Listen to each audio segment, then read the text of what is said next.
Uh, yeah. Yeah.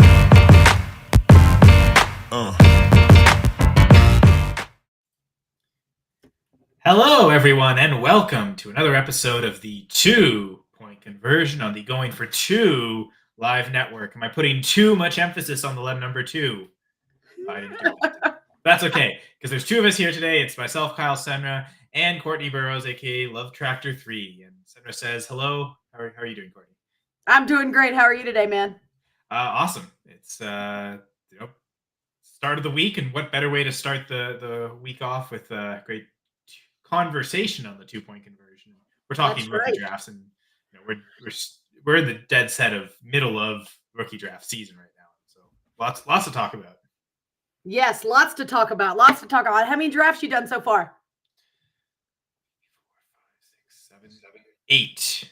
Wow, That have either started or are done. I think there's only one going on right now. So 7 that are completed, and then an 8th that's happening right now. I have 2 happening right now, and I've already done a few and a couple best balls thrown in there and stuff. But yeah, the 2 right now, I'm actually watching my phone while I'm watching you too. So And if your picks are up, then we can definitely crowdsource them here. Jamie always loves to help too, and Jamie's probably done even more rookie drafts than us. So probably yes. How many you done, Jamie? Let us know. Let us know.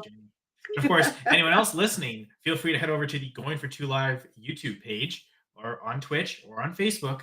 You can interact with us there in the comment section. Be sure to subscribe as well on those platforms, because it's not just us here. There's tons of great shows on the Going for Two Live network. I mean, Jamie, I'm pretty sure will be on tomorrow night as part of the Fantasy Cheat Sheet. And of course, Jeff Lambert, the founder of Going for Two. He's got his the flagship show, really, of the network, the Armchair Fantasy Show, on Wednesdays and Fridays in season, but just Wednesdays for now. I would say we're probably better to look at, though, Kyle. I like my beard. And you're not too shabby yourself. Like it. Yeah. Love it. Like it. You might also hate what I'm saying, but that's okay. Thanks for joining anyway, folks. But yes, we're going to talk a ton about rookie drafts, and there's so much to talk about. Jamie himself could do a 17-hour show, 1 hour for each rookie draft he's done. Jeez, Jamie. Sure. I'm sure there's still some on the go, but yes. Jamie loves fantasy football. Yeah. I love it. Mm-hmm. Definitely. And so I guess first thoughts here about rookie drafts. Like, what are, I guess, really right from the start, my first comment is it looks like it's a tier of 4 players that Superflex rookie drafts seem to always be going. And, the top 2 quarterbacks, the top 2 wide receivers. So I guess my first question to you, Courtney, have you seen any drafts where one of them is falling outside the top 4? So I actually have seen neighbors fall if people are in desperate need for that quarterback. You know what I mean? So I've kind of seen it kind of flop around. Mostly I've seen, of course, Caleb, of course, Marvin Harrison, of course, Jaden Daniels, and those 2 can flip flop as well, right? But then I've seen a lot of people just because of, we know Neighbors is going to get all of that all the volume, but does he have that great quarterback, that's going to be able to get it to him? And so I've kind of seen some people flip Drake May there. Some people put JJ there, just depending on their needs, right? Because, it is, of course, we want the best players, but we also have to look at our roster needs as well, or think about a potential trade. And then I've also seen Rome go in, a couple, like at that, 5 spot too, and people pushed JJ and made Drake back down. So, I definitely think the top 3 have been the same pretty much everywhere, but I have seen that 4, 5, and 6 kind of flip-flop around. What about you? For sure. Well, I would say right now I'm looking, and there's only one league I've seen Malik Neighbors fall outside the top 4. So for me, even in like some deeper, like I'm in a couple 14-team Superflex leagues, and in both of those, Neighbors still went 104. So even with the more teams, in theory, more quarterback scarcity, right? It still seems as though Neighbors was still popular there. The one league though where I've seen it does make sense where he fell. It was a 16-team Superflex. Wow. Actually, that draft is still going, but they actually the top of the board followed the NFL draft order. Caleb Williams, Jaden Daniels, Drake May, got into the top 3 at 103, and then Marvin Harrison Jr. went 104. And even then, McCarthy was right after there at 105, so Neighbors fell all the way to 106. And wow. Yeah. I it's haven't seen that as much, but I have seen him fall to the 105 in one of my, I'm actually looking right here. One league, it was Malik, then JJ at the 4 and the 5, and then it was this other one, it was Drake, Neighbors, JJ. at 3, 4, 5? Mhm. Or 4, 5, 6? Yep, 4, 5, 6. Yep. Okay. All right. So yeah. So in one instance there were May reaches the top 4, but yeah, it feels like the likelier scenario where you're going to see Neighbors fall is in those deeper formats, more teams. Again, with especially a super flex, the extra quarterback scarcity. That really seemed to push Neighbors down. And like in that draft, I was sitting 110 and was pretty happy with the pick that fell to me. Who'd you get? And I got Penix.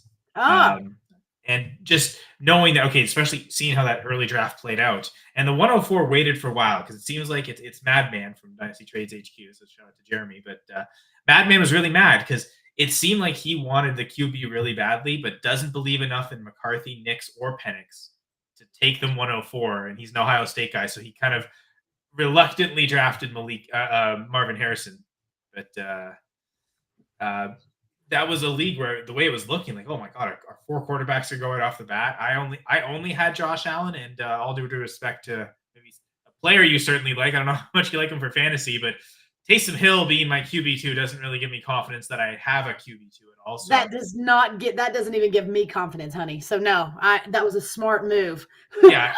Well, and I thought I would have to trade up, and I did try to, and then after McCarthy went, so 4 quarterbacks in the first 5 picks, that's when the run of receivers and Bowers went, and then Nix went just before at 109. But as soon as it got to 108 and they went Bowers, okay, it guaranteed me a quarterback, so I didn't have the stress, and I took Penix.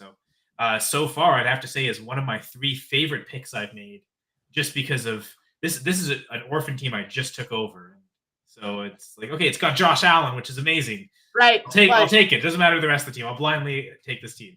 And it's like, oh, wow, this team does need a lot of work. So getting that second QB, at least now the foundation. In a lot of years, 110 won't get you to want to reach for the 6th QB there. You might have to. And to be honest, that is one of the earlier spots I think I've seen Penix go. Right. But, in this, again, for me, it would be the league where I think he should go. Because, I mean, there's some leagues where Penix has fallen pretty far. My 12 that's happening right now, he fell to 2-2. So I mean, not horrible because Nix went right in front of him. And honestly, I think that was a rush to like, oh my gosh, Bo Nix just went, so now I have to grab the last real quarterback on the board, because she didn't need it. But I think that was kind of like a rushed pick and kind of a panic pick. You know what I mean? Because I think that there was much better options that she could have grabbed up. But I understand it is super flex, and quarterbacks are money. So and he will eventually play, and this is Dynasty. So I do understand the pick, but I think she could have made probably some better ones. But that's just me. So yeah. Anyway, so Penix would be one of my 3 favorite picks, and I guess throughout the episode we'll talk about our top 3 favorite picks throughout. So we'll weave them in and out for now. I've started with my number 3. We'll give Courtney a chance to go eventually with her number 3, and then we'll get through that. Maybe this is Jamie's favorite pick so far. He traded 107, 202, and 206 to get Marvin Harrison Jr. Wow, pretty good haul for him. I like it. Yeah, I mean it's 3 picks, but the one thing I'll say is 206 has at times been Michael Penix. So the latest I've seen him go is actually the FPC Dynasty League, a league that Jamie actually just joined. And I had quite a few picks going into the draft. I had 3 first-rounders and a second-rounder, which was the 207. I traded all of them away in a series of a couple trades to get Jalen Hurts, Chris Olave, Brandon Ayuk. Nice. But as part of a Yeti, Jared here on the Going for Two Live network, sometimes a contributor, he's in this league as well. And part of the trade to him was giving him the 207, and he took Penix there. So like to say, that's probably the latest I've seen Penix go. Yeah. And it was with my pick that I traded away. So darn. Well, it's actually Yeti's pick naturally. So we clearly made a trade earlier. I got his second and then traded it back to him as a part of one of the mini pieces I gave up to get Jalen Hurts. So I like it. Penix has been kind of wild because again, I took him 110. You were saying you've seen him in the first as well. Another rookie draft, I saw him go 112. It's a 14-team super flex. So again, this one mine would have been basically like, the 14th pick. That's where he went. So yeah. So yeah, I maybe reached a little bit, but I'll take it. I'll take the QB. he's a great player. He just has a cruddy landing spot right now, but we'll see how it plays out. I mean, maybe Kirk Cousins doesn't come back, 100%, right? Maybe Penix just really jobs with the, the whole new coaching staff there. So, we'll see. We'll see. Actually, maybe I should have now put up the Marvin Harrison Jr. comment. I'll do it again. This would have been the perfect place to introduce it because my other comment is, traded. Jamie's saying he's traded up, so most would assume he traded into the top two. Because the common refrain I keep hearing is, "Oh, the top two picks are locked. It's Caleb and Marvin Harrison." I would break on that and say I thought it was a clear top three. Even before the draft, I actually thought with Neighbors being Marv's equal, I thought it was a clear top four, and which I think has held true to the most part. It's been those four. The one thing I'll say is, man, would really love for Neighbors to have landed in the Chargers and not the Giants, and that would have truly cemented him there. Yep. But I think going to the Giants doesn't hurt his rookie pick value because in a lot of cases, we've seen he's still the 104. So if he'd gone to the Chargers, he probably still would have been the 104 in most leagues where he like in the leagues where he's going 104 here. Cause I've seen some where he is the third, but like, it doesn't really hurt that value. He's still going the same spot, but it's the overall dynasty value. In Right. startups, he might be going a little earlier if he went to the Chargers than the Giants. That's the unfortunate thing. If you knew you were going to get Neighbors at 104, you saw the draft, you're like, damn, well, it's not like this landing spot doesn't hurt him enough that I'm moving him down and taking someone else. But it also doesn't help. So I know I'm getting him, but I'm not so excited to get him, I think is the refrain with Neighbors there. But I guess the whole point I was trying to make was, have you seen drafts where Caleb and Marv aren't the first two picks? You mean for one quarterback or super flex? Well, yeah, super flex. I don't see Caleb going in the top two in one QB. That would be pretty wild. No, all mine have been Caleb and Jaden Daniels. And you see, and that's the thing. I've seen just as much Daniels in the top two as I have Marv. Now, I'm looking here. I haven't seen a single super flex draft where Caleb didn't go 101. Correct. But the three that I have done already for super flex, it has been Caleb and Jaden. Okay, and that's interesting because I'm looking at. So first off, I already mentioned it, the 16-team league. That one made total sense to go QB heavy. And then another 14-team super flex I'm in. Daniels was the 102 in that one as well.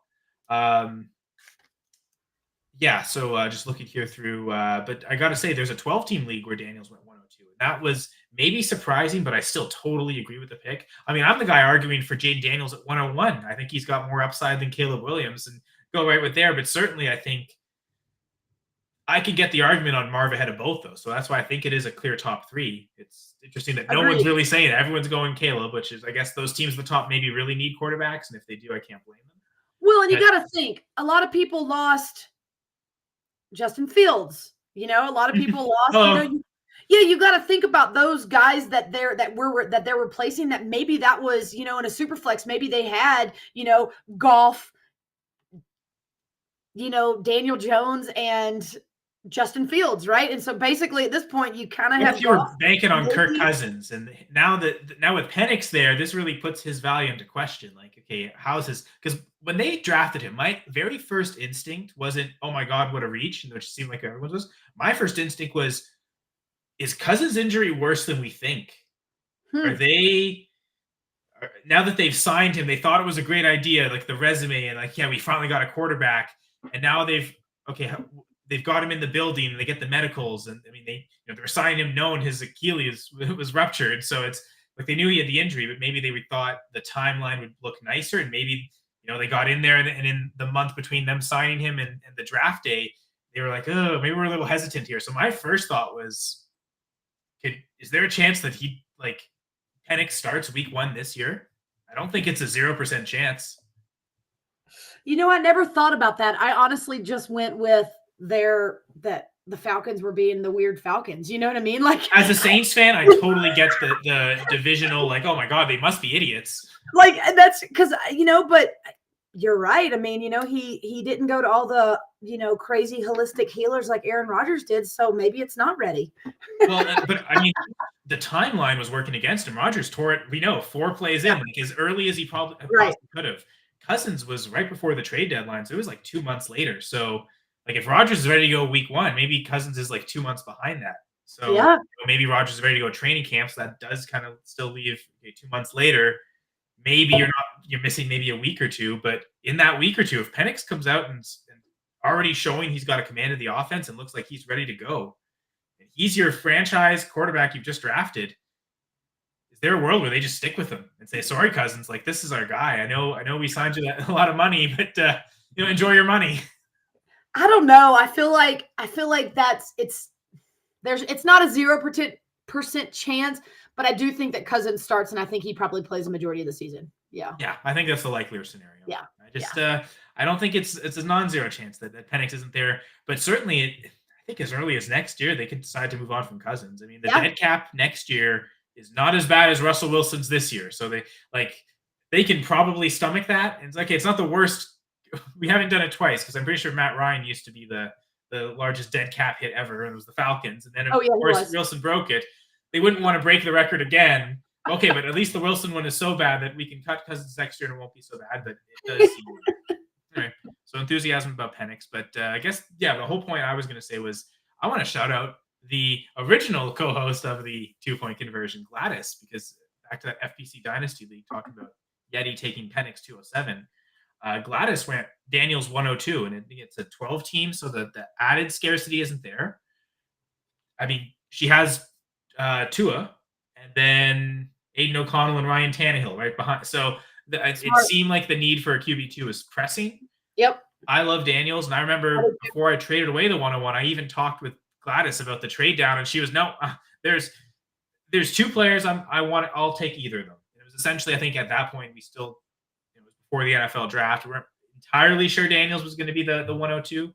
There's like in the NFL draft, still felt pretty good. Okay, even if he goes to the Patriots, his rushing ability could still make it worth it there. But it seemed like she was pretty, like there's going to be 2 quarterbacks I'm happy with, and I love the pick. I thought it was an awesome move to do there.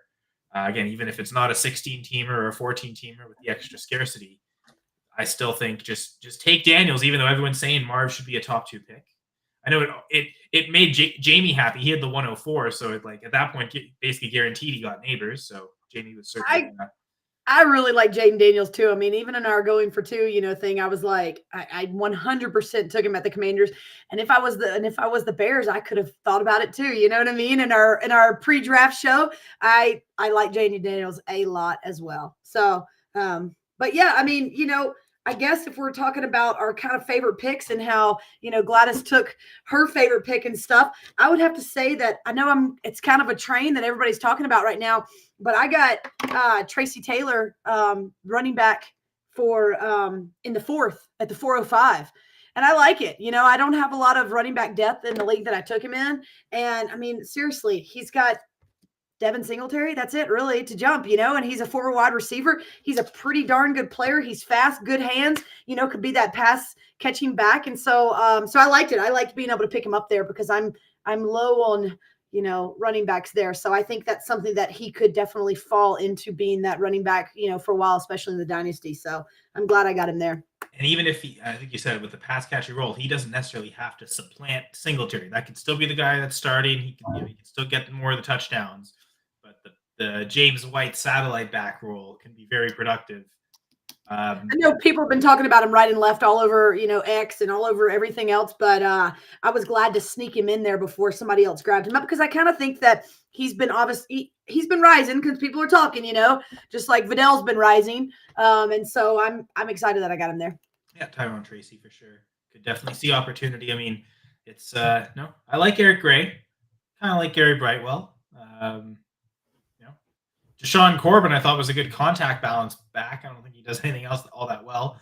I'm pretty sure I dropped him in a few leagues already. Yeah, probably. But so it's not insurmountable to just come in and automatically be the number 2 guy already. Like that's definitely there for him. Not guarantee it's going to happen. But Tyrone Tracy is one of Courtney's 3 favorite picks.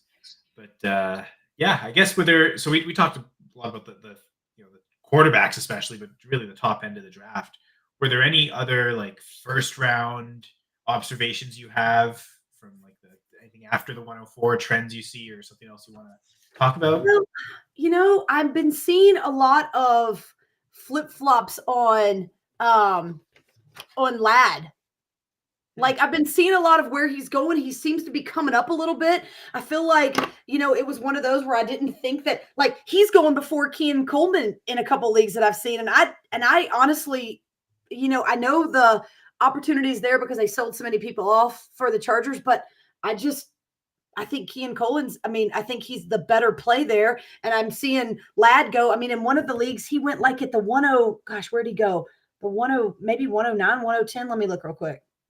Yeah, he went at the 10. So he went before, right after Xavier Worthy, before Brian Thomas, before Jonathan Brooks, before Kean, before Ricky Pearsall. And I was a little surprised by that. See, and Jamie says Lad's better than Coleman. I don't feel that way. I like Coleman. I like his landing spot. And I actually took Kean and that's how far he fell in my in one of my super flexes. I got him at the 205. So I was happy with it. So yeah, we'll touch on that. I just want to going back to Tyron Tracy though. Jamie's mentioning his role on special teams.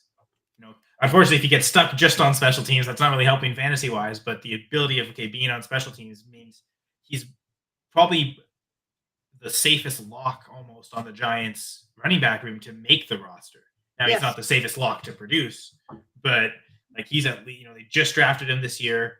Obviously, they just paid Singletary, so I think he's and they didn't do anything else to say anything other than Singletary is going to be the guy. So he's still the safest guy there in terms of a roster spot locked. But I think Tracy's probably next.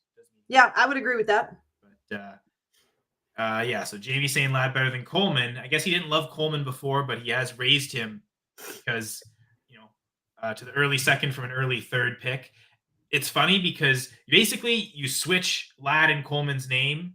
Exactly what I think. I did not like Lad before the draft. You probably couldn't find someone lower on Lad McConkey than myself before the draft.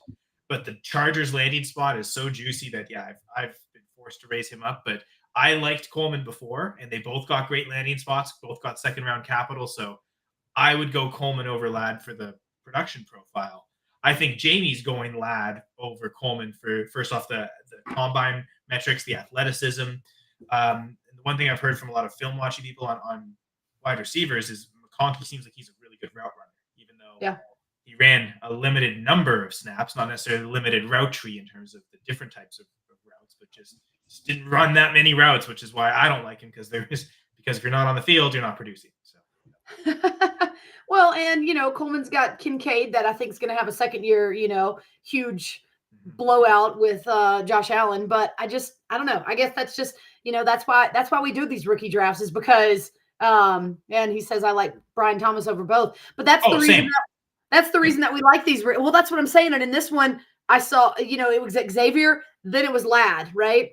And so I don't know. That's why we do these rookie drafts. Everybody has their own needs. Everybody has their own thought process, and everybody has their own like I got to get my guy kind of thing. So if you're a Lad truther and you're in a draft with a Keon Coleman truther and you're next to each other, you might both get your way. So everyone can. Right. Totally. So I'm surprised that Keon made it all the way to 205 with me, but I'm good with it. I liked it. I like it. There's even like I've seen some round one, like drafted in the first round of the NFL draft wide receivers that are falling pretty far into the second.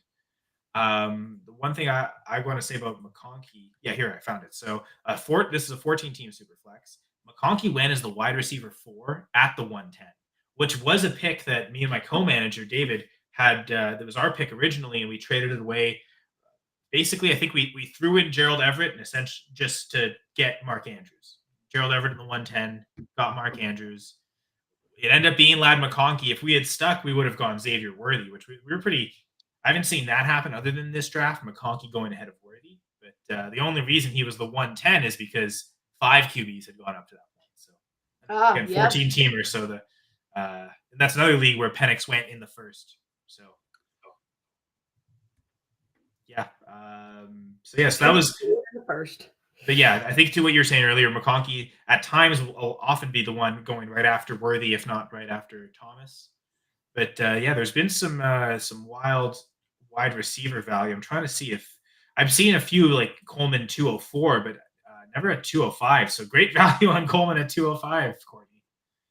And I've seen a lot of I mean, and I know we've talked about it before, but I've seen, another one I keep seeing kind of creep up is Troy Franklin from Denver, because he played with Bo Nix. And I think that's the, kind of the thing is like, oh, well, we're reuniting the teammates. And so they already have they already have that rapport with each other and everything. So I've been seeing him kind of creep up a little bit too. And he's someone that people seem to like. I mean, I really like the production profile on him as well. Like it seemed like he fell in the NFL draft. Like people were expecting him to go, maybe not in the first, but certainly in the second round, a round where like Coleman and McConkey went. And it seems like they're kind of forgiving of the fourth round capital. But the fact that I'm trying to see, I know I've definitely seen this happen. I'm just looking through the drafts to confirm. And so I can call out specifically which one it was. Oh, okay. Yeah, I see something totally different that I want to adjust to. But yeah, here it is. The Multiple Scoregasms League. My buddy Akili and I are in this. This one was Cole, actually, who used to be with Going for Two. It's not him. He doesn't commish, but his friend commissions it. And he invited me when it started up. So I joined. Got Akili to join as well. Devin, who used to be on the Dynasty Gambit, I also got him to take over an orphan team. So there is some Going for Two connections in this league. But yeah, Troy Franklin went at 206 and Xavier Legette went at 212. The fact that Franklin's even going ahead of Legette is wild to me. And I will say that because in a pre-rookie draft, like a rookie draft that happened before the NFL draft, at the 201, both were available, Legette and Franklin and Coleman, actually all three. And I went with Legette. So I already thought before the NFL draft, Legette was better than Franklin. But then you give him first round capital. Yeah, Bryce Young isn't so great of a quarterback, but still drafted in the first round versus Franklin in the fourth round. Yep. Guess what? He's got a rookie QB too. So like we don't know that Bo Nix is better than Bryce Young. That was wild to me just to see how early Franklin went and how late Legette went. I don't think you're ever going to see Legette go 6 picks after Franklin. So, all right. So see this one. I'm looking at one of my leagues right here. This is the one that I was just talking about. So Troy Franklin went at 209. He went over Polk, Legette, and Roman Wilson, and Jermaine Burton, who I know has, everybody talks about has those, off-field issues, but come on, it's still Joe Burrow potentially throwing to him because he's, they got, I just don't, I don't know. I don't see that. That blew my mind. That blew my mind. So he went above. Here's the thing. My take, and I know Jamie will agree with this. Like, I don't like Polk. He was another guy like me that I was really low on, just like McConkey. Didn't really produce much in college. The fact that he went to a landing spot with a rookie quarterback that he seems like he still has stuff to work on in terms of footwork, and maybe it's Jacoby Brissett, Jamie's favorite quarterback ever. But like to me, I'm like second round to fourth round isn't as huge a factor to me, especially second round to the Patriots. So I'm fine with Franklin over Polk. And like for those other guys, I would have had Franklin ahead of Burton and Wilson before the draft. And yeah, their landing spot and capital combined would probably make me raise them ahead of Franklin now. But I would say same tier. So that's not as egregious to me. The fact is, though, like I still don't get the fourth round Franklin. This isn't Amon-Ra St. Brown we're talking about because the one argument, and shout out to Gerson, who on our when the draft happened on our live stream on the draft, he was very adamant. Like fourth round Amon-Ra St. Brown should go ahead of first round Kadarius Toney.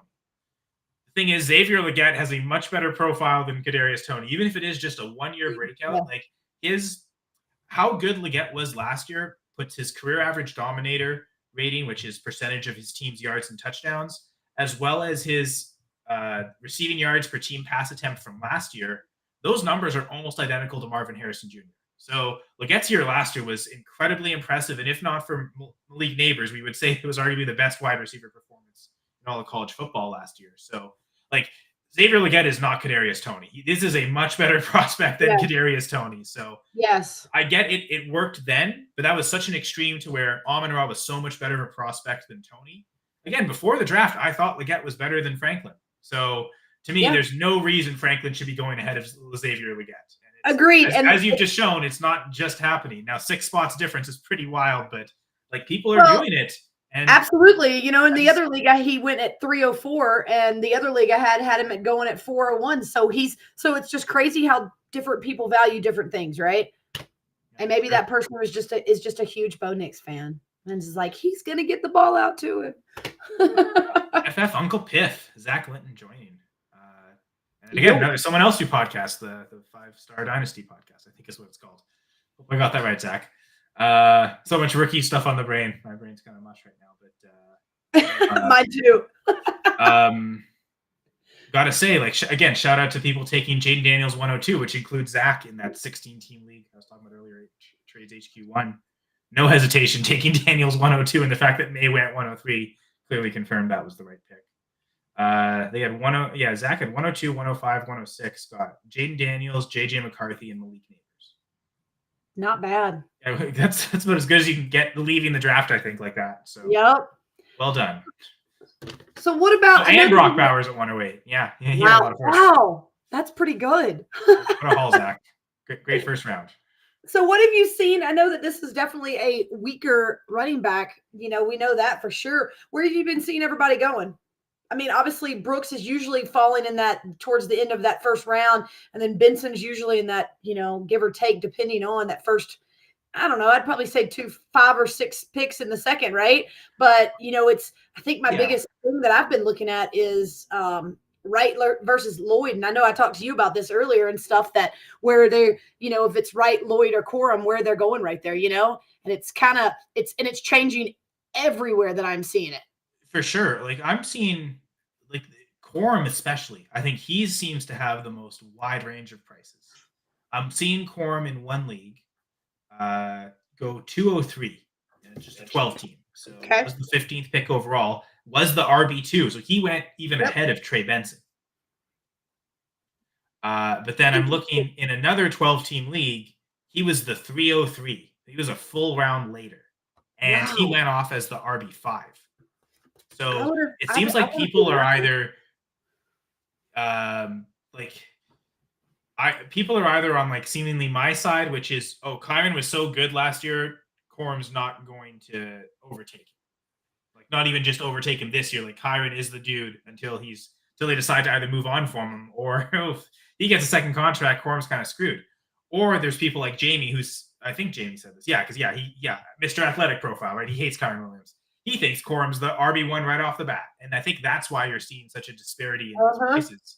So, yeah, Corum seems to be the wild one. But you're right, with Lloyd and Wright seem to be kind of always going mid to late second. And they're always, most of the time, seem to be close together. Like I'm seeing a couple drafts where they are literally back-to-back picks. So, yeah. So the one that I took Lloyd right after Corum. They took Corum at 206. I took Lloyd at 207. And then the other one that I was in, Blake Corum went 209, and Benson had already gone. He went at, where did he go? He went at the 204, and then Lloyd and Wright didn't even go off until the middle of the third. Yeah, and I'm even seeing one league where I was saying, Wright and Lloyd are usually right together.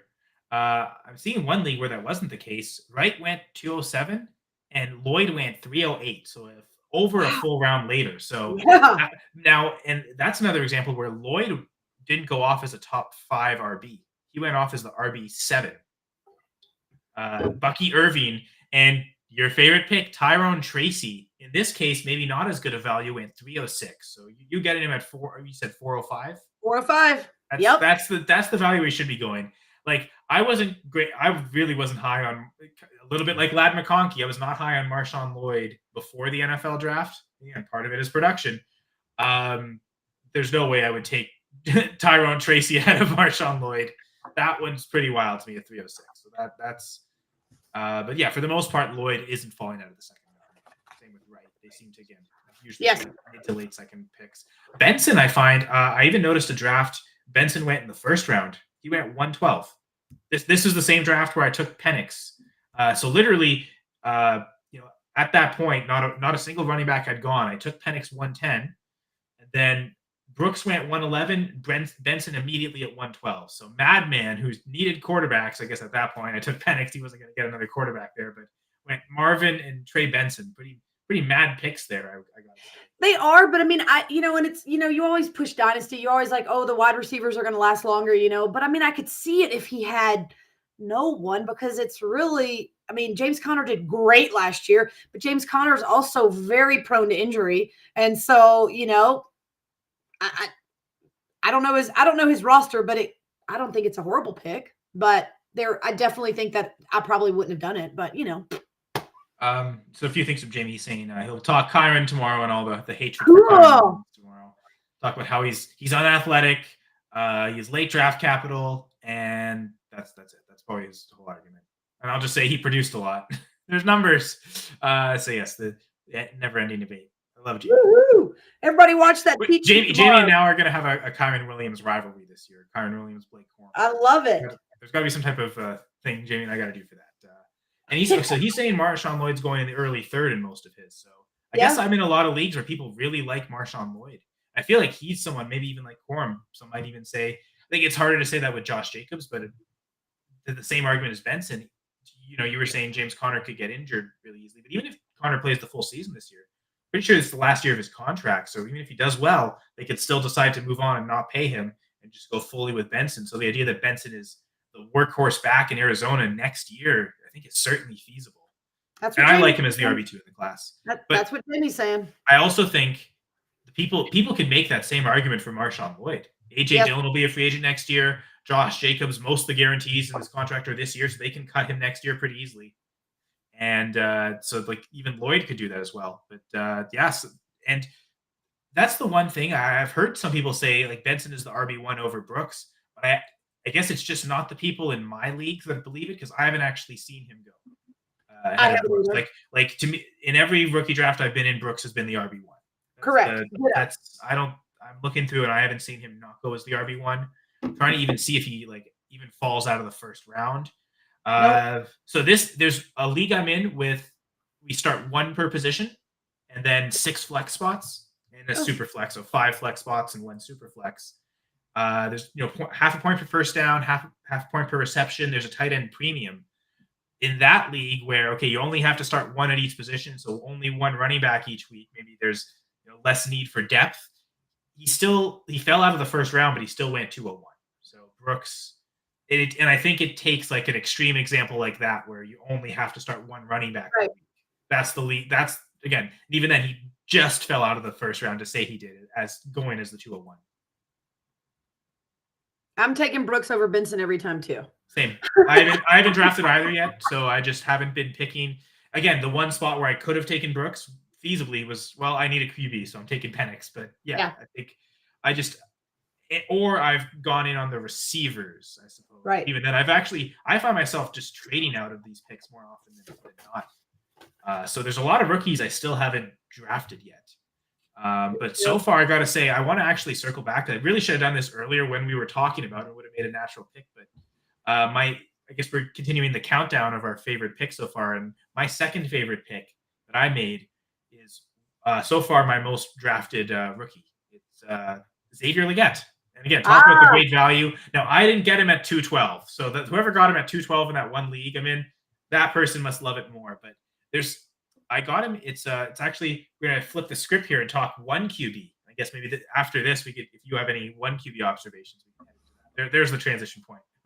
I like it. But my only 1 QB draft, which includes some people here on the network.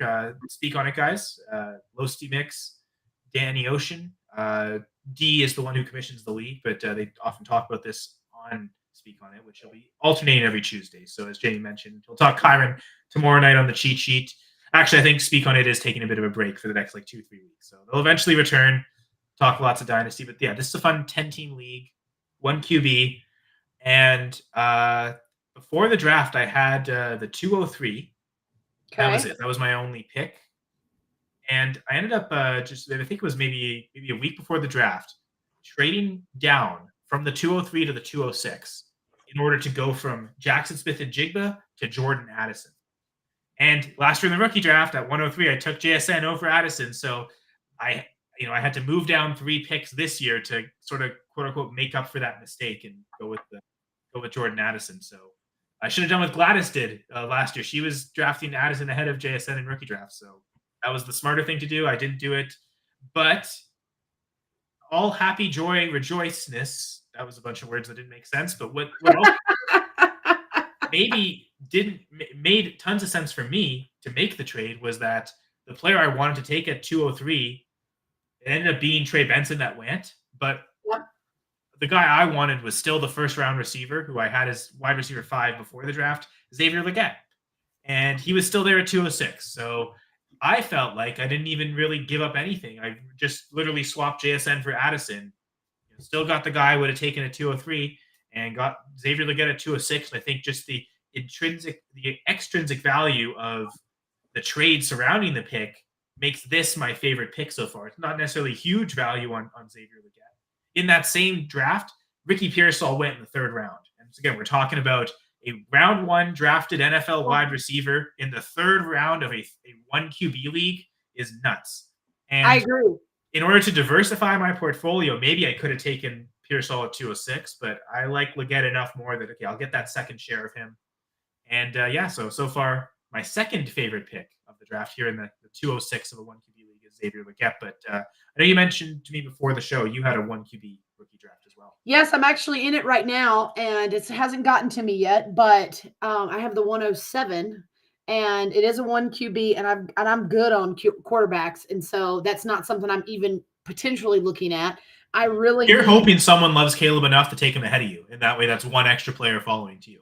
Well, I really, really feel like I am going to go running back. And I know that sounds crazy, but I mean, let's get real. I'm one of those that also does the, let's really stack ourselves on the wide receivers. And I've got great wide receivers. I've got Puka. I've got Tank Dell. I've got Marvin Mims. I've got Hollywood Brown. Like, I've got a lot of good guys that I feel like will go into place this year, but I really need that running back. And I'm really hoping that Brooks falls to me because I've seen him fall because everybody's, either getting all the wide receivers or they're like, maybe throwing in a Caleb in there because even though it is one, sell the other ones off kind of thing. So I'm hoping he falls to me. And if somebody picks him, then I'm going Benson there. But just because I need that running back depth.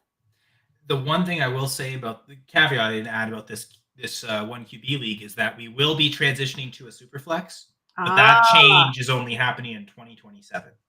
So we announced the change this year. So this was the first rookie draft we had done after the change was made. So it was interesting to see. And like last year, Stroud went 201. I took Richardson 210, and Bryce Young went, I think, like 305. Or Gerson, I'm pretty sure, drafted him there. So like the QBs were pretty late. And this year, Caleb went 104 and Daniels went 106. And in this case, Jonathan Brooks was there at the 107. So maybe you're hoping, it's not so much Daniels, or maybe someone really loves Daniels and they think the upside, they'll even shoot for the moon on Daniels. If someone in the top 6 or even 2 teams in the top 6 need QB, probably does give you a good chance at Brooks. But, do you have someone in the draft like me who thinks Xavier Worthy, you can argue, is the 103 in the draft? And they'll probably go ahead of you as well. So if you have let's see. Crazy Worthy fan. So far, we've got Marvin, Malik, and Rome.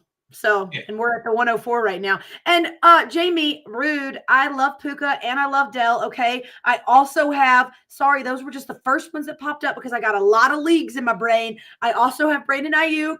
I also have, hold on, I'm going to keep looking for you so you're not all mad at me. Again, Jamie, you do realize the Rams played a season last year. Like, you saw Kyron Williams and Puka smash, didn't you? I think Puka's pretty great. Great receivers don't put up the numbers he did as a rookie. Okay, I don't have. And the ones that have come even close to it are all phenomenal, elite wide receivers. So, but still, my top running backs are junk. They're just trash. So, I mean, seriously, my top one right now is Zach Moss, which isn't horrible, but yeah, I need running backs. You know what? Positive draft outcome for Zach Moss. They didn't draft a single running back. In fact, they drafted 2 tight ends. So maybe that means more blocking and more running. So, Zach Moss still seems like he's going to get a good opportunity. But yeah, so Benson, I have a hard time thinking he'll go earlier than 107. So I think at the worst, you're taking Benson. Now, I guess my question to you, Courtney, is do you view Benson as a tier ahead of Blake Corum or whoever you have as the RB3 in the class? Benson? Yeah. Like you clearly, because you said you have him as RB2. Now, is it Yes. RB2 close to whoever the RB3 is, or is there a tier break? There's definitely a tier break just because I love that. I mean, I just, I've had James Conner on a lot of teams, and he's one of those guys that seems to always kind of, get you so high for a couple games and he lets you down and then he gets injured and all this stuff. And so I think that Benson's got a great shot at being that, getting a lot of volume sooner than later, right? And so I don't see that as much with Corum. I don't see that as much with Wright. I don't see that as much with Lloyd. And so I definitely think that Brooks and Benson are up here, and then everybody else falls down. And I think there's a lot more wide receiver depth in there that you can pick up before you pick up Corum and the rest of them. Yeah. I will again agree with Jamie that Puka has likely seen his best season, but that doesn't mean he can't come close to replicating that in the future. Or discount the fact that there's like a chance he could still do better. Like this doesn't have to be his best season. It probably is, but what if he really is great? So I don't know. I have Puka in so many leagues because it was one of those that, I'm pretty sure it was one of those things where all of us were talking at some point and I just got really sold on him, really high on him. And I picked him up in so many drafts last year towards, in those later rounds because he just wasn't being thought of yet as that, that wide receiver. So I have a lot of shares of Puka. He's probably one of the most last year rookies that I have. So I'm happy with it. Because a lot of people bought on the train, obviously, in week 1 when you get 15 targets. That makes a really obvious signal to go get that player. But yeah, for the people who have lots of him before that, that's kudos to you. And you know what? And to Jamie's point, this actually is a great point. If you did draft Puka, now is a great time to go sell him. Like some people would have sold him even after week 1, and they still might not have got the best return. Like go through the whole season, break the records. The Rams didn't draft anyone other receivers like Puka or Neighbors. I think that's the argument. Like I'm having a hard time placing Marv and Neighbors in where did they go exactly? Because I think you could definitely make an argument that both should be in the top 7. Like you'd have. I think the top 5 are pretty clear, but after Amon-Ra and AJ Brown, maybe that's right where Marvin Harrison, Malik Neighbors come in. In fact, some people probably have Marvin Harrison ahead of AJ Brown, ahead of Amon-Ra St. Brown. He's already up there in the Chase, Lamb, Jefferson tier. So let's see. I'm looking at right now of I'm selling Puka for Stroud. That's a pretty smart move in Superflex. Ooh, that I like that. I'm looking right here. I know it's not rookies, but I'm looking right here at my at a best ball that's drafting right now, and Puka went 1, 2, 3, 4, 5, 6. He went as the 6th wide receiver. Yep. And then right after that, to be honest, I think I've got him ranked 6 in my Dynasty rankings. So yep. And then right after that, he doesn't love my ranking. Marvin Harrison went. So I guess the one thing. Yeah, I guess I think I did make my point, but all to say, if you really do think, like, it sounds like you think Benson's closer to Brooks than he is to the guys behind him, Corum and Lloyd. So in that case, it probably does make sense just to stay at 107 and draft him because it's tough to then navigate how many picks do I trade down? Like how many wide receivers do I think will go before I have to take Benson? That could get into a dangerous game because the person who trades up to get that pick might be the team right there that needs the running back and is trading up specifically to get him. So yeah, Brooks or Benson seem like they're smart picks for you at the 107. I'm hoping so. We'll see. Like I said, I only have Zach Moss, really. And you know what? If they both go, and you're already at the 104, so if they both go. Oh, no, I'm at the 107. But I'm thinking of what's the scenario where they both go and what do you do then? That probably leaves you one of Bowers or Worthy. And if you have to take them for that future value, maybe they're really good trade chips. So it feels like you can't really lose. You either get these highly valued pass catchers that if you don't really want them on your team, you can easily trade them for a running back, or you just get the rookie running backs yourself. So I think that if it fell to me like that and you're with your scenario, I would go with Xavier Worthy. So Zach's answering Neighbors. To be honest, again, currently, if you look at my Dynasty rankings, I will say Puka, but I just inserted the rookies into the rankings this weekend. Maybe next weekend or the weekend after, I'm going to really sit down and review that again and see especially Marv and Neighbors. Again, I've had a hard time placing them. I know they should both be top 10 dynasty receivers, so it's there. But then they feel like they're in the tier with Puka, with Chris Olave, with Garrett Wilson. But how do you rank them next to each other, right? And I think, Yes, agreed. if I remember correctly, I've got Neighbors, I think, at 10. So that probably is too low. But he is a rookie receiver we've never seen it done before, and he's got Daniel Jones as his quarterback. So there is still some hesitation with Neighbors, as much as incredible prospect. And again, maybe I should have them at the top of that tier. Marvin is wide receiver 6, Neighbors is wide receiver 7. Probably does make sense. But, I'm struggling with that question, to be honest, Jamie. Puka or Neighbors. So I'm still trying to figure out my answer.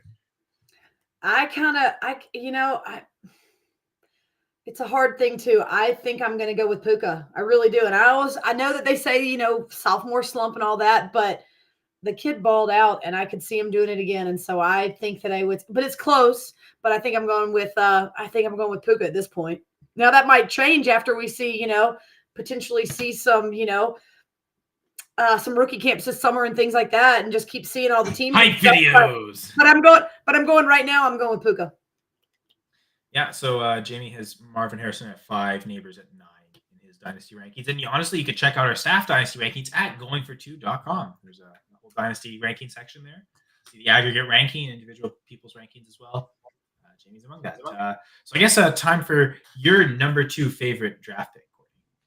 Mine. Well, it has to be in the league that in one of my super flex leagues, and I know I'm going to get blasted for this, but it was a toss up between quarterbacks, and I desperately needed one. And obviously the top 2 had already gone. And then we had just like our four, right, that we'd always been talking about. It was Williams or Caleb. It was Jaden Daniels. It was Marvin Harrison Jr. and it was Malik Neighbors. And I went back and forth on it. And I know I'm going to get blasted for it because a lot of people have them ranked completely differently. But I took JJ because I need the start now. I need the win now. I need the person that I think is immediately going to step in and is immediately going to make a better. I understand he doesn't have as much rushing, but he has the pieces. He has the coaching. He has such the better fit. And for me, it made more sense with what I wanted to do with my team than Drake May did at the time. So that's what I went with. And I'm okay with it. I'm totally okay with it. Here's the thing. The Vikings landing spot to me was so good, and the Patriots landing spot was so bad that they've flipped to me, and I've ranked McCarthy as the QB3. So I have no problem with it. In fact, I would do it every time.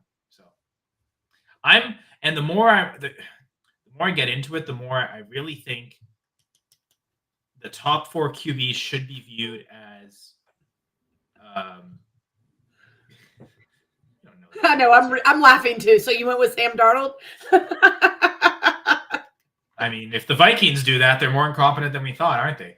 But yeah, like to me, I almost view all 4 of those quarterbacks in the same tier: McCarthy, May, Nix, and Penix. Even though, again, see, drafts were May as early as the 103 and Penix as late as the 207, so there's a mass disparity. But it feels like at any point, once you start getting to the 105 downward, if you need a QB, it's probably not too early to just take them. Any of those 6 first rounders is the way I see it. So I clearly have no problem taking Penix at 110. 110. 110 would technically be 101, so 110. I like the 110 though. Well, everyone does. It's the 101. Who wouldn't? Can I just convert all my 110 shares into 101 shares by calling it the 110? Does that magically happen? Because I'm down to do that every time. I don't think your league mates would appreciate that very much. Probably not. Case with numbers. So actually, one position, Courtney, I was going to go to you for a next topic, but I really did realize we really haven't talked about tight ends yet. Yes.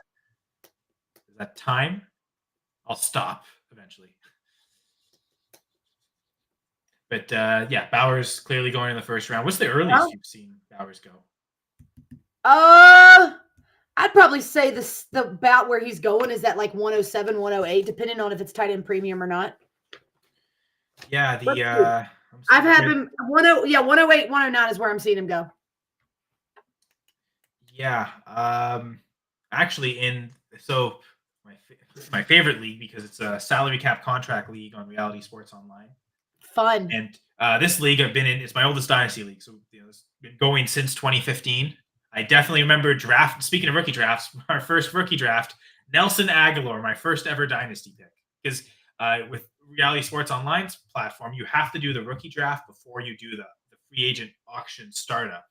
Because every year you do the rookie draft before the auction draft. And every year there's players in the auction because not every player is under contract. There's limits in the auction of how many multi-year contracts you can give. So, and you can cut players too. So it'll ensure there's always players every year for the auction. But because of the way the format's set up, you have to do the rookie draft first. So typically what you should do, and now that we've done this league for 10 years now, I think we know better that year one, don't do a rookie draft. Just have the rookies in the auction is the better, fair way to do it. But we didn't know any better. So we did both. So we did our rookie draft and then did the rest of the startup. So my first ever Dynasty pick wasn't in the startup draft, it was in the rookie draft, and it was Nelson Aguilar. So knowing me with all the trades, I literally traded him like 3 days later. So the idea of trades in Dynasty have been there right from the start for me. But so yes, going back 2015. So this league, probably my favorite league I'm in. We've actually just recently, it's always been a half PPR league, but we just recently, starting this year, changed it to a tight end premium. So tight ends get a full point per reception. In that instance, Bowers went 106. And I've been the guy saying Bowers over Odunze. I think there's just more positional value there. I'm a little concerned with Odunze year one. I'm also concerned with the fact that, yes, we think Caleb Williams is amazing, but he's still a rookie. We haven't seen done it yet. Not that the Raiders QB situation is like super encouraging, but it also feels like they don't have a long-term answer yet. They will still be searching. Right. But Rome also has DJ Moore and Keenan Allen to compete with, right? Like you're not gonna. And that's why I think he won't do Q1. Yeah. Yeah, and that's always the thing with rookie quarterbacks. They need that veteran connections to really help them excel as well. And so I'm with you on that one. I'm with you. I think one of the easiest ways, if you're like me and you want to avoid Rome Odunze, and you end up picking like in the spot where he should go, is either trade down is the natural thing. But if you can, people are forcing you to pick. Just take Bowers, or if you're crazy enough like me and take Worthy over Odunze, do that too. But I just feel like Bowers should be going higher in rookie drafts than he is. I almost feel like you can make the argument for him, especially if there is tight end premium, to go with the 105 after the top 4 picks. If you start talking start 2 tight ends where there's real tight end scarcity. In a super flex league, I'm still going Caleb and Daniels, but you can sell me on Bowers at 103 ahead of even Marvin Harrison. But certainly think he should be in a start 2 tight end. There's no way he should fall further than the 105. Like I get it if you think Neighbors and Harrison are so good that even though they're a less valued position in that format, they're so good that you take them anyway. I can get behind that, but yeah, I'm the guy saying Bowers is always going a little too late in rookie drafts. I ended up getting 1 share. I traded up. I traded the 110 and the 110 and the 210. Yeah, I just traded my first and second pick to move up 3 spots at the 107 to get him. Once I saw that Odunze went off the board, it's like, okay, because that's typically the sign. Because still, even in that league where Bowers went 106, Odunze was 105. So that's the one thing I have not seen Bowers go ahead of Odunze. I think it should happen, though, but no one else agrees with me, at least not the people. It's bold, and I like it, especially in tight end premium. I like it. Now, people like Odunze too much that no one's doing that. But, so like you said, it seems like Bowers, though, he's not really falling that far either. Like, he's typically going 107 to 109 range. Yep, that's where I'm seeing it. Yep. What are you seeing with the other tight ends? Mainly that third. I mean, if somebody's really desperate, I'm seeing, Ben Sinnott go, in that later in that second round, but mainly I'm seeing them all kind of fall into that third. And it's not really, I mean, there's such a huge tier break, the one that I am seeing that I'm liking in the later is Cade Stover. Because he played with CJ Stroud at Ohio State. And, so it's always that I really like those rapports, right? I like that you already know the player and everything. And it's just, I mean, really, it's Dalton Schultz, who we know is great, but he's also an older tight end. So that's one guy that I've been kind of trying to sneak in later rounds too. Yeah, that's true. And I think Stover and I think Theo Johnson both Yes. deserve to be going in that fourth round. I ended up with Theo Johnson in a league. So I think 403 is where I took him. I actually have Theo Johnson as the tight end 3. I don't love Jatavian Sanders. The landing spot's decent in that he'll be the starting tight end, but you can say the same thing with Sanat and Johnson, and they're better athletes than Jatavian Sanders is. So it's kind of shocking to me that I figured with the round 2 capital on Sanat, round 4 capital on Sanders, it would solidify Sanat as the tight end 2 in every draft. And most drafts he is going as the tight end 2, but I've noticed a couple where Sanders actually sneaks into the second round. I've got one here, actually the FPC Dynasty League. Sanders went 212 and Sanat didn't go until the 107. So I have in this one that's this done one here, I have Sanders at the 3-1, and then I have Sanat at the, let's see, where'd he go? Oh, there he is at the 3-4. So not too far. No, I'm sorry. Switch that. Sanat was at the 3-1 and Sanders was at the 3-4. So 3 picks later, Yeah, and I've seen leagues where they definitely go close. Another league where they both went in the third, but Sanders still ahead of Sanat. So Nope, yeah, I got 212 is the earliest I've seen Sanders, which I think is kind of ridiculous to me. And that is not a tight end premium league. So Yeah, that is surprising because I think there's so many other players that are better because it's such a big break. Oh, look, Jamie likes Stover too. I do.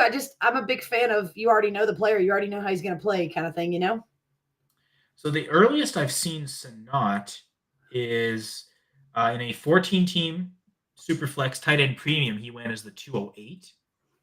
Oh, wow. In a 14-team, that would make that the 22nd pick. So it really feels like the 210 in a 12-team league. Yep. But yeah, apparently Cade Stover is called Little Kittle. Oh, what a cute little nickname. And he's actually younger, unlike Kelsey, who was called Baby Gronk, even though they're the same age. Or maybe Kelsey's a year younger. I can't remember, but they're super close in age. Weren't they calling Fryermuth Little Gronk last year or 2 years ago too? Maybe. People love the Baby Gronk name. It's like Baby Yoda. So I think there's other leagues like a 14-team tight end premium league. In 4 rounds, there were 8 tight ends drafted. Bowers 107, Sanat 209, Sanders and Theo Johnson both in the third. Eric All, Cade Stover, Jared Wiley, and Jaheim Bell all went late. I'm going to be honest. My tight ends 5 and 6 seem to not be getting drafted. Tip Raymond from the Cardinals and Jaleel McLaughlin from the Bengals. One got awesome capital. Tip Raymond was the 3rd tight end drafted, and people are just ignoring him. Pretty great athlete, too, with RAS score. So I think, my clear tight end 5, he's stuck behind Trey McBride, but that doesn't mean they can't get him on the field in 2 tight end sets. Right? This is no longer Cliff Kingsbury's Cardinals. They aren't afraid of the tight end position.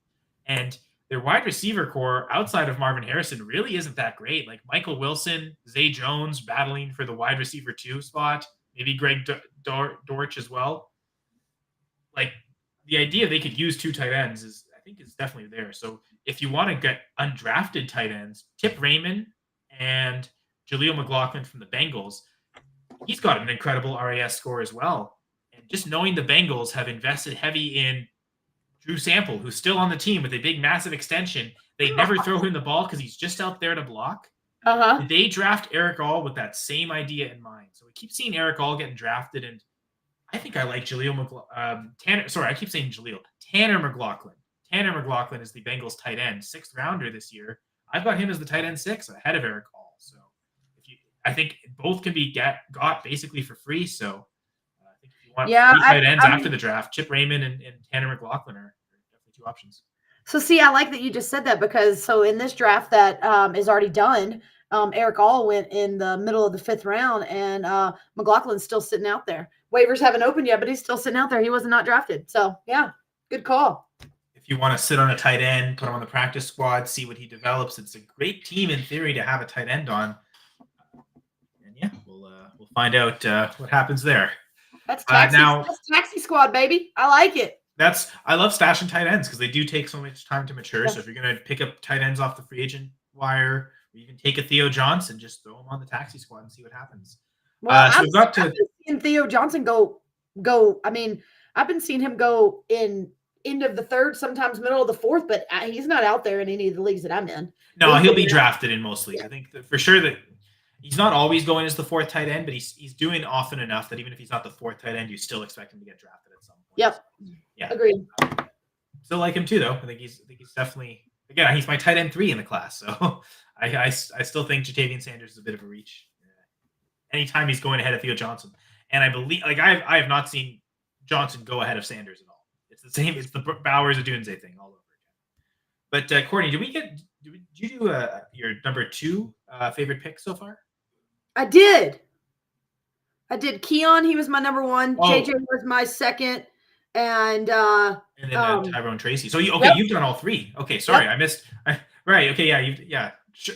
Okay, I guess I didn't realize when I didn't realize we were talking about JJ. I didn't realize that was one of the picks. But yeah, okay, yeah. Oh yeah, that was one of the picks. Just because I needed it. I needed that. Right. Yeah, you're talking. And that was a 1 QB league, you said, right?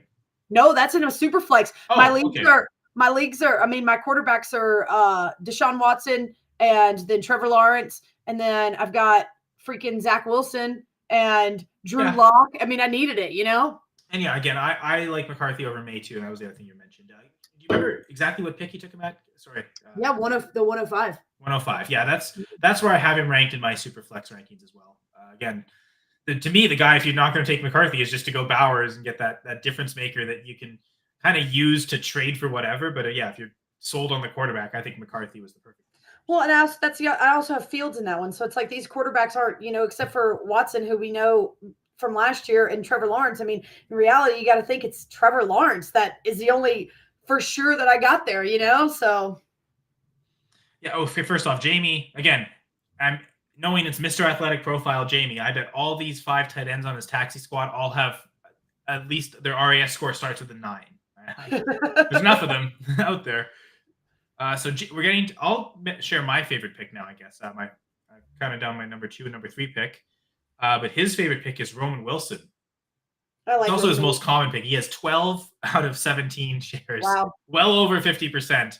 I mean, Jamie, like Roman Wilson will soon very easily be your most rostered player in Dynasty. Maybe he'll even surpass the great Evan Hull. I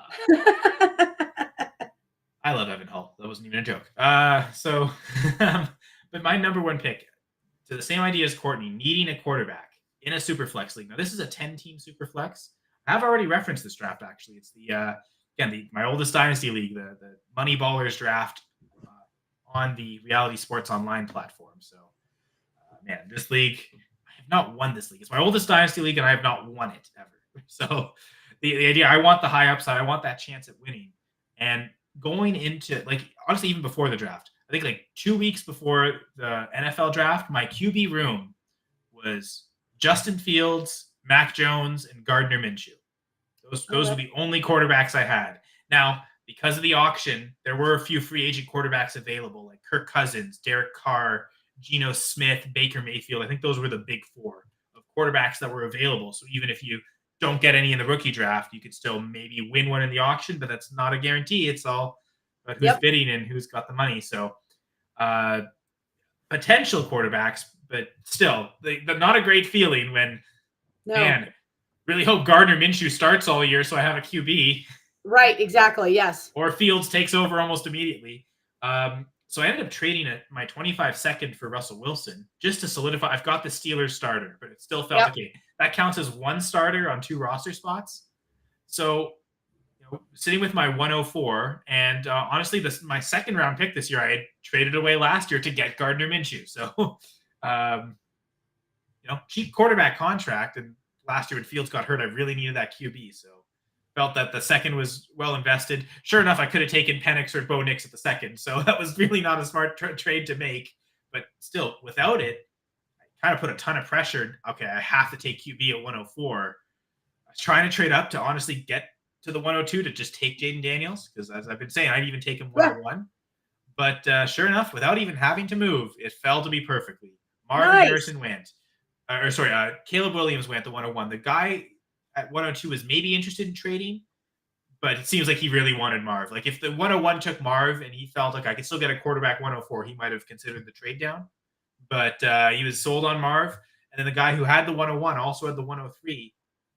going QB with the first pick, they decided I'm going to go wide receiver in the second and took Neighbors. So I thought they might go QB. I was a little afraid of that, which is why I felt I had to trade up to the 102. And I was even worried about what if he goes Marv? Because if he goes Marv at 101, 102 might go Caleb. And then I took Marv already. I should get the QB here with Daniel. So I was worried, all to say. And then the relief when that pick was made, and it was Malik Neighbors 103. I was so happy to hit draft Jaden Daniels at the 104, nice. Get him on a cheap rookie contract for the next 4 years, potential of a fifth-year option.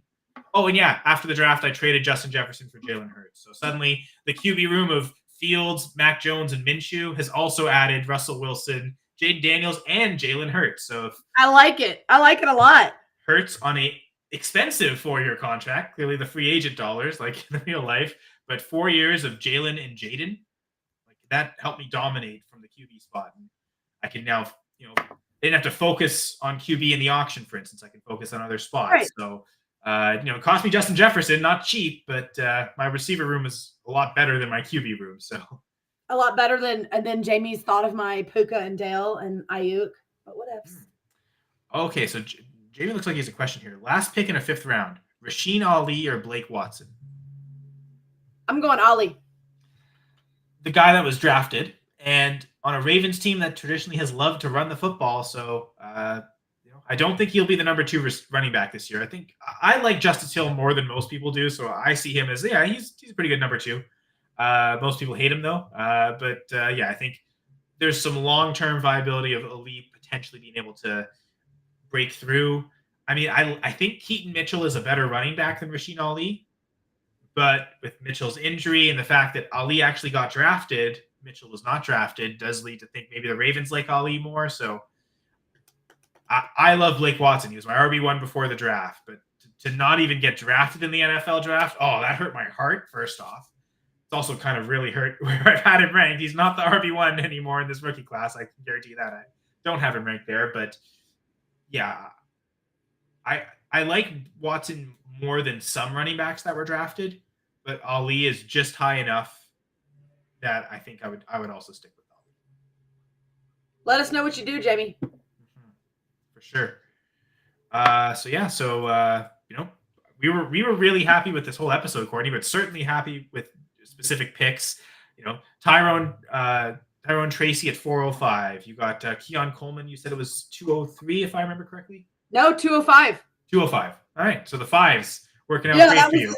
Yep. And then JJ McCarthy at 105. So high five on all those picks. Well, it's the same league as the other ones I'm still drafting. You know what I mean? Okay. So I can't really say if I have a favorite pick there yet or not because I'm not done drafting. So that was just the one league. So yeah. Well, you know what? I was gonna say that you must love that league if you got all your favorite picks. But yeah. I'm just still drafting everything else. So I kind of have to evaluate everything once I'm done with them, and I'm still in the beginnings of most of them. So. Yeah, and I love Xavier Legette at 206. I love Michael Penix in a 16-team league at 110, where I was desperate for a QB2. Do not want to go with a combination of Taysom Hill, CJ Beathard, and Andy Dalton as my QB2. So Penix on that team, but yeah, man. Once because okay, you wanted to hear me talk about Blake Watson? It's funny I barely mentioned Blake Watson. That was more about Rasheen Ali. I mean, I did talk about how I used to have him as my RB1, so I'll still keep owning that. If I make a take, I don't shy away from it. But yeah, to me, my rookie draft weekend was complete because, again, that RSO league we drafted we started at 8 a.m. on Saturday morning. So I set my alarm. I got up just in case something happened weird at the 101 and I needed to trade up to the 102 quickly. I was ready. So honestly, by 9 a.m. Saturday morning, when I had Jaden Daniels on my team, the whole weekend is made. Nothing. This was such a victory here that nothing else could possibly go wrong this weekend. Yeah, I like it. Picks. No pick turned out to be as good as that one, but we'll see. I mean, who knows? Maybe Jaden Daniels is a bust. All this hype for nothing. I don't believe that in the slightest. I don't either. Funny because in this league, 3 years ago, I took Justin Fields 104. And it was the same thing where I was trying to trade up because I wasn't sure if Fields would fall to the 104 there. I was pretty happy with, Fields or Lance at that point, but I didn't want Zach Wilson or Mac Jones at the 104. Do I trade up? I tried to, nothing worked, and it just fell that Fields fell to me. ultimately the dude that traded up to 102 and drafted Jamar Chase. We all kind of like, really trading up for the wide receiver? Yeah, it's that turned out to be the best pick in the draft. Yeah. So kudos to Mark. Really, a 2-hour podcast for them. RSO, Reality Sports Online. That's awesome, Jamie. I can't wait to hear the podcast.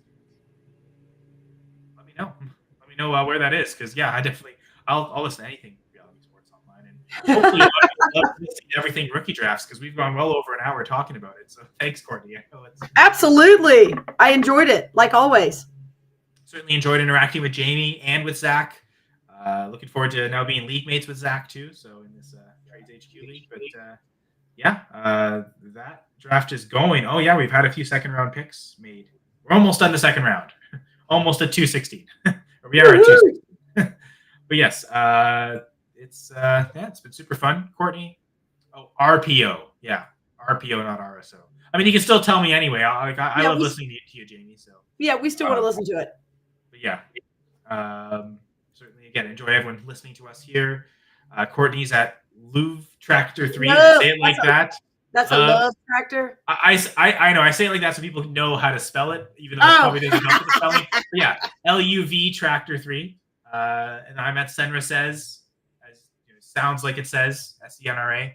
But yes, the 2-point conversion. Woo! Eventually, one of these 2-point conversions episodes is going to be 2 hours long just to fill the name. But we'll have to. Yeah, Jamie was kind of drunk, so it was fun. It feels like a lot of. That's not so uncommon in the podcasting world, let's say. Yeah, well. Cheers. Yeah, cheers, water. Yeah, perfect. Hey, it's the H2 point conversion podcast. Yeah, I messed up. That joke wasn't so fluid as I wanted it to be. This episode seemed to flow really well. Like we just zoomed through. We did. I agree. It was fun. It was a lot of fun. Well, I mean, part of that is we love rookie drafts. Courtney, we love playing Fantasy, love playing Dynasty, and I love talking to you. So all that combined, an hour and 15 is going to be full fun. Oh, thanks, Cal. I love talking to you too, bud. Yeah. Oh, Jamie's got his trick now. Is this like Raj off the Big Bang Theory? Drink before a podcast? All right, send it over, Jamie. We'll have a listen. Yeah, for sure. And appreciate everyone again for watching us on the Going for Two Live network. There's tons of content every night of the week, essentially. But for Courtney, I'm Kyle, and this was the 2-point conversion.